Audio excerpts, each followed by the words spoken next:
My blood test showed very low levels of minerals. WHO's caution against drinking reverse osmosis water only. It's time to install a filter to remineralize our water. It's not big enough? No.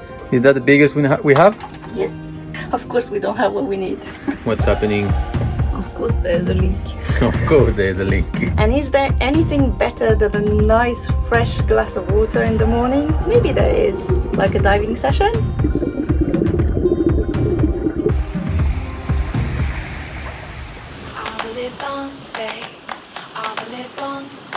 I'll be moving along, singing my song, running around, ain't nothing wrong. The live long day. I said, the live long day. Welcome back on board Take It Easy. We are still in East Indonesia, exploring Triton Bay. Today, we are traveling from Namatota Island, where we stop for the whale sharks, to this island, home to the only diving resort in the area. And yes, the plan is to go diving, but before that, we have some work to do.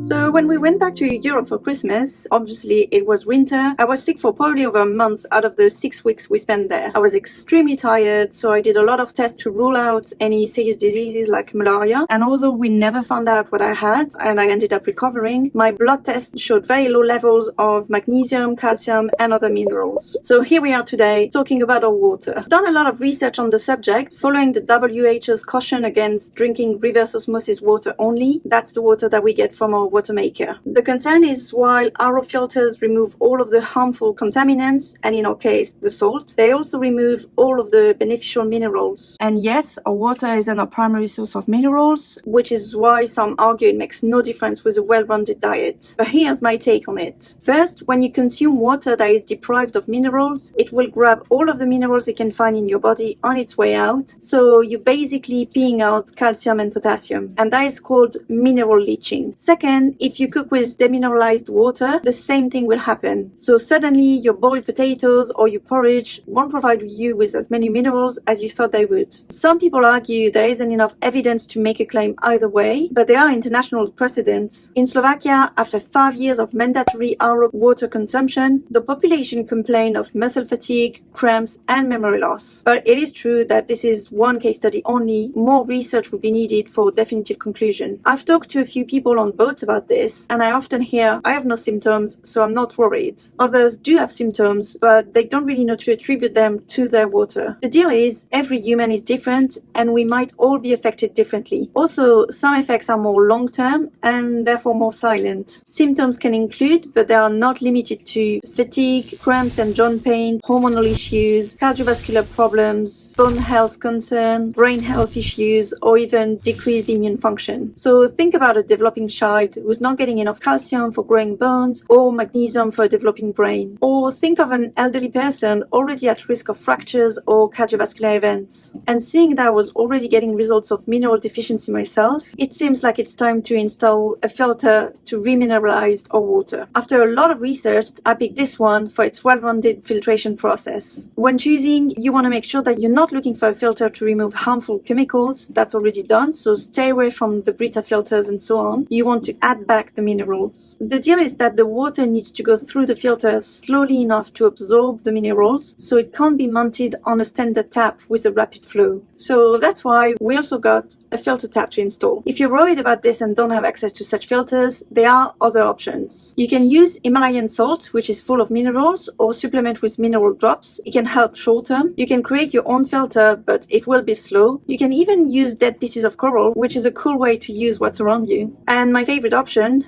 drink coconut water every couple of days. Enough talking. Let's get to work. First step is fairly easy. We are just preparing all of the fittings with some sealing tape to avoid any leaks. And we have quite a few, as this will be going from a 13mm hose to a 1/4 inch end connector. Then we need to drill to add the new tap around the sink. Success? Don't think so. It's Almost. It's not big enough? No. Is that the biggest we have? Yes. Of course. course it is. Of course we don't have what we need. What did you expect? Okay, so it fits. And then on the other side, we'll get this, this, and this, and screw it tight. And then plug the pipe with this guy. Apologies, there is no easy way for me to film this in a way that you can really see, but I am literally just screwing. Once tightly screwed, we just need to connect the hose and feed it to the other side where we have the water tanks. I've stopped the water, let's hope it doesn't. Let's hope the water is not going everywhere. Okay, I'm cutting. Cut. Water? A tiny bit. Can you check what size? Is that big enough? Oh, I've got a bigger one here. No, it's big enough. Is it? Yep. Okay. Another one. Thank you. Yeah, adding the clamp so the water is not dripping out and this pump is not waking us up all night long. Of course, the other one is Not accessible. It will be too easy. Okay. So we just have to plug the hose now and we're good. So in and out. So in. Which goes in this one. Okay, done. Out. Easy. And that's it. Easy. That's done, and at least the filter is Sitting accessible. nicely so we can change it. Yeah, it's accessible enough because we're gonna need to change it once every year, I think. So now, I'm gonna turn the pump on. All right, I'm gonna turn it on. You ready?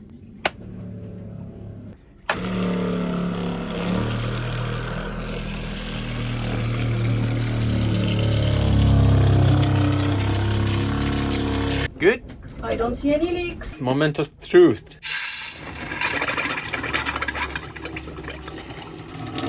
Yep. Let's hope there's no leak under either. I don't think there's any leak. It's leaking here. So of course there's a leak, isn't it? I've put some tape. Oh yeah, that was pretty loose. Yeah, but you know how they say when it's plastic, you should not Yeah. make it too. Yeah. So I just did it with my hands. Ready? Ready?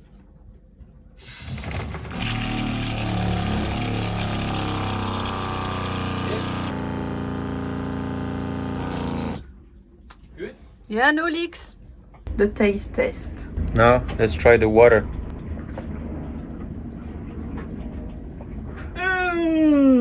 Good? Oh yes. Finally some water that actually tastes good. And can you feel the minerals already in your Yeah, body? they're already in my body. They're dancing like this. That's how they dance? The minerals? You know, they look at my bones and they go, I'm going there, I'm going there, I'm going there. And they're dancing like this.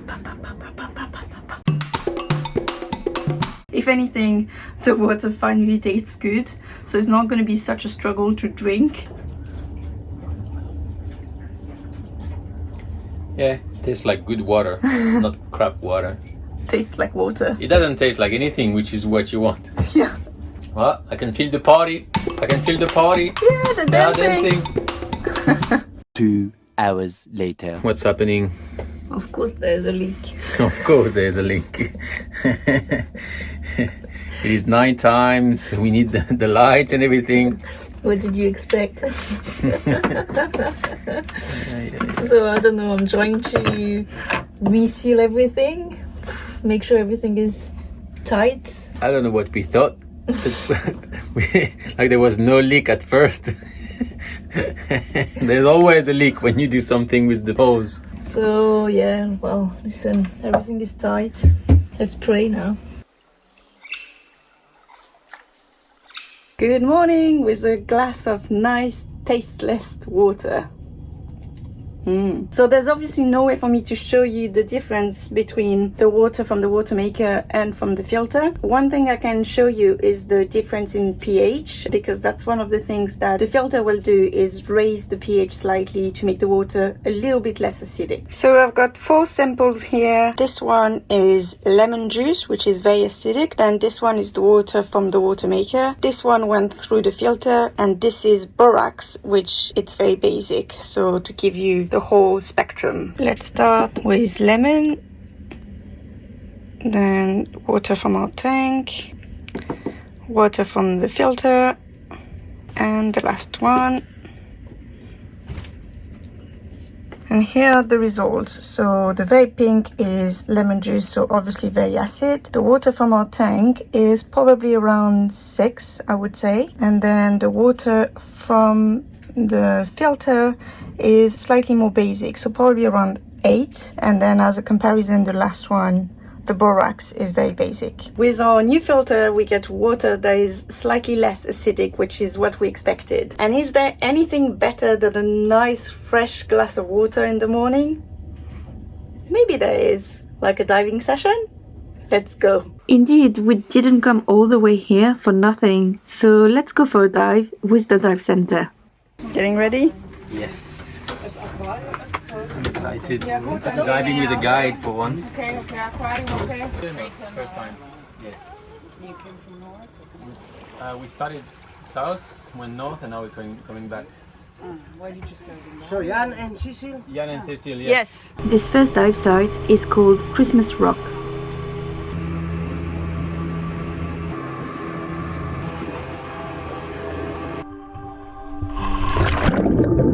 Sadly, poor visibility because there is a lot of nutrients in the water, but that should also mean a lot of fish. As we jumped in the water, we arrived in this black forest characterized by soft coral, white, purple and green.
Swangi. Indonesia bilang Swangi. They said there was more. First dive done. It was awesome. A little bit shallow. Could have been a snorkel. A bit shallow. I think snorkeling would have been nice, but I think But it was good. A lot of fish. Yeah, liked it. And now coffee break before the second dive. Drop your buffs. We are switching tribes. Drop your buffs. We are switching tribes. Looks like Survivor here. Time to go back. Second dive it is.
Just like that, we are back on board and starving because it's quite late for Oh, lunch. yes. But really good dives. The first one, it was very far and it was called Christmas Rock. So apparently it's called like this because those green coral head that we see, they look like Christmas tree. I don't think they do, but But it was full of fish. it's actually a black forest over there. Interestingly enough, it's not called black forest because the coral is black, but because the skeleton of the coral is black, which we can't see. But full of fish, lots to see, lots of action. Really liked it. Yeah, that was good. A bit shallow. Yeah, it was a bit too shallow for a dive, to be fair. Like it was probably around 10-12 meters, which for us is more like a free diving site. depth. So yeah. And the second one, we saw so much macro. Nudie branches, crabs and flatworm. Pygmy seahorse. The seahorse, yeah, it's so small but it's beautiful. You can see the tiny eyes in this little guy. So it's a lot of like searching around for those little things, and in that regard I'm glad we had a guide with us because we're not really good at finding those stuffs by ourselves, or we don't really have a patience to look for Yeah, them. we did find a few, but he found way more. Oh, and those cuttlefish that change colors. Oh yeah, they did change color in front of us, right in front of us, just switch colors and then moved away. That was just It wow. was really cool. But yeah, anyways, now it's time to have lunch. Unfortunately, we have nothing prepared, so we're gonna have to find something very quick to mix up so that we can eat because I am starving. And then rest of the afternoon is probably gonna be very chill because when we do 2 dives in the morning, I tend to get tired in the afternoon. Lunch is served. So like I said, very simple lunch because I had nothing prepared. But we had vegetables, so yeah, nice salad, chicken nuggets. That's good enough, isn't it? Yeah. That's gonna fill our bellies.